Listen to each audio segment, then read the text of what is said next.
আগামী 90 দিনের মধ্যে জাতীয় সংসদ একজন নতুন প্রেসিডেন্ট নির্বাচিত। এই মাসে 19 তারিখে ব্যাংককে গিয়েছিলাম আমার মেডিকেল চেক আপের জন্যে।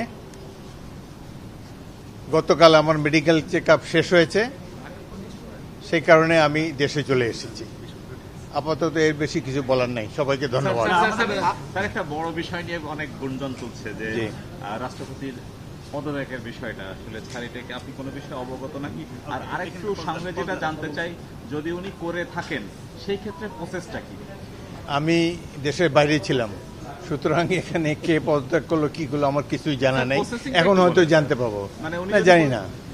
যদি রাষ্ট্রপতি যদি পদত্যাগ করেন তাহলে স্পিকারের কাছে পদত্যাগ করবেন এবং আগামী 90 দিনের মধ্যে জাতীয় সংসদ একজন নতুন প্রেসিডেন্ট নির্বাচিত করবেন। এই হলো সংবিধানের পজিশন। ধন্যবাদ। রাষ্ট্রপতি আপনারা যেরকম শুনেছেন আমি সেরকমই শুনেছি। তিনি পদত্যাগ করলে সেই অনুযায়ী তারপর যে ভ্যাকুয়ামটা থাকে সেই জায়গাতে আপনি এটা তো অনুমান নির্ভর প্রশ্ন, সুতরাং উনি কি করবেন না করবেন আমি জানি না। রাষ্ট্রপতি দেশের প্রথম ব্যক্তি। আসার কথা ছিল 26 তারিখে। যে আমার একটু ব্যক্তিগত কাজ আছে, কালকে আমার মেডিকেল চেক আপ যেহেতু শেষ হয়েছে সেই জন্যই আমি এসেছি। রাষ্ট্রপতি পদত্যাগ করলে তো পরবর্তী দায়িত্ব আপনার উপরই পড়বে সংবিধান অনুযায়ী।